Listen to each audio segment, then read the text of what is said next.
Hey, it's Heidi. Welcome back for another video. I'm so glad you're here. If you're new here, what I do is aim to help you fix your relationship issues. Whether it's a narcissistic person in your life, a toxic, unhealthy person, an addicted child, whatever have you, it's a relationship that's causing you anxiety, confusion, resentment, or pain. I'm here to give you the tools, resources, insight, and perspective you need to have that shift. All right, so that you can root down in your value, find and speak your truth, and never settle again. Ultimately, what we're talking about is taking your power back and having the relationships you deserve. I'm so glad you're here. We're going to talk about the difference between ultimatums and boundaries today. I didn't know the difference for a really long time. Before we get into today's topic, if you're interested in learning more about how to fix your relationships, right, or what I'm saying is resonating with you, or you want to take your power back, go on over to lovecoachheidi.com and check out the free masterclass I'm giving. There's a little set of criteria to see if you meet the criteria, to see if it's the right class for you. And if you do line up, then likely this class is going to be made for you, so you want to secure your spot in it, all right? Let's get back to today's topic. I have had a black belt in ultimatums. Maybe you're not sure what a difference is between an ultimatum and a boundary. Well, I can give you a couple of examples of how I used to set ultimatums, and maybe you can see yourself in this, all right? My dad was an alcoholic, and I remember thinking, every Christmas my ultimatums would go something like, Dad, if you drink, you're gonna ruin Christmas. Right? If you drink and we're worried and you come in here and we're trying to have a nice Christmas and we just want to have everything good. And so don't ruin it. All right. Or everybody's going to be so upset and devastated. Thinking that that was a boundary. That was an ultimatum, right? Trying to get my dad to change his behavior as a demonstration of proof that he loved me. Dad, if you drink on Thanksgiving, if you come over and you act a fool, if you embarrass me in front of my friends, I'm going to be devastated. I'm going to be hurt. All right. That's not a boundary. That's a please change. Please do something different and show me that you love me. The truth is that alcoholics don't drink on your birthday because they love you. They drink on your birthday in spite of loving you because they're untreated alcoholics, and they drink because it just happens to be a Tuesday, right? Or whatever that it is. But we get really hung up in ultimatums because we think if they loved us, they would do the thing that we're telling them to do because it hurts us so bad when they don't. Another example is I was in a relationship for a really long time with somebody who just wouldn't commit to me. So the ultimatum was, if you love me and you're not married to me, you don't put a ring on my finger, then I guess it's just, you don't love me. I guess you're not choosing me. I'm not going to believe you. I mean, here's the thing. Even if somebody does an ultimatum and they put a ring on it, right? You always wonder, do they do that because they really love me or because I created an ultimatum for them? So here's the first distinction between an ultimatum and a boundary. Ultimatums are about other people's behavior, not about you, right? An ultimatum is about, I want you to change. I want you to fix the thing because you're hurting me. If you loved me, you would. And that to me is such a scary place to be in because all your power is getting sucked out of you. It's all at the hands of somebody else. And it really, the other thing about it too, okay, is that it is in a self-righteous kind of way. There's my cat in the background. And here's what I mean, all right?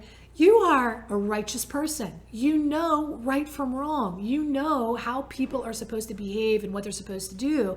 And you get caught up in, well, if he really loved me, like dads don't drink on Christmas, okay?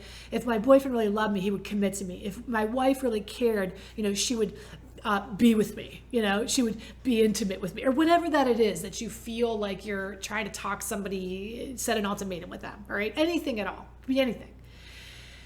We get into this self-righteous behavior, and what a boundary does is it trades self-righteous behavior, which is you should be acting this way, you should be doing this, like people say, shit all over yourself, and it moves you into reality. A dog barks, a chicken clucks, and an alcoholic drinks on Christmas. All right? So now what do?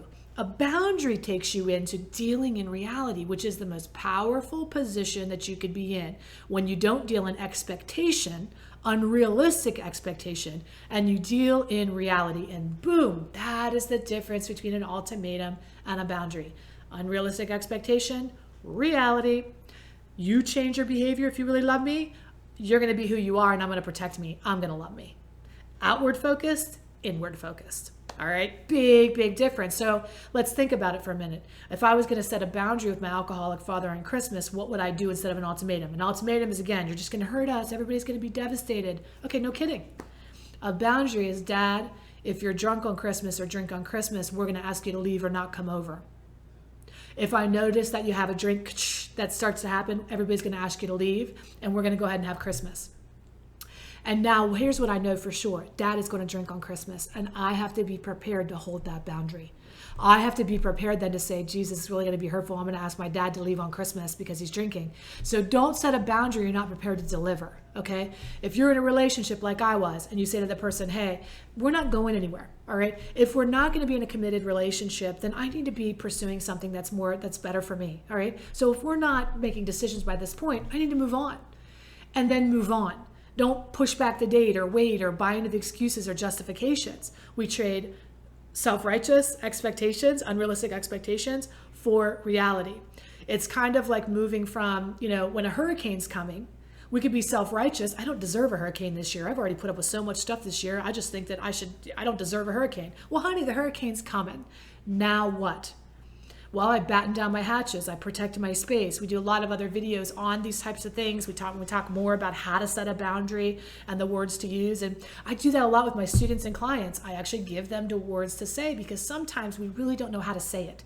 Make sure you're subscribed to these videos because we give the formula, but it's kind of like we're going to run a marathon, right? We're in this relationship that's destructive or toxic or unhealthy or dysfunctional. And we want everything to be resolved, right? We want it to work. Well, it's a step-by-step process. And the first thing we need to do is bear witness, become awakened to how we're showing up. Are we setting ultimatums and being disappointed? Are we setting preferences and going back on what we say we're going to do if the person does A? Are we holding the bottom line? There's so many questions. There's more questions than answers at this point. And only you can give the perspective of where you're at. And I can shine the perspective of what you're doing here. All right. So the first thing is to stop giving the ultimatums. Stop telling a dog you're going to be upset if it barks. All right. The dog barks. Now what? What are you going to do? What are you going to do? Are you going to continue to have the dog where the dog is? Or are you going to, what are you going to do? Right. How are you going to protect yourself? I'll be mad if that dog keeps biting me. I'll be so angry. Well, you're getting bit. What next? What are you going to do? It's about protecting you.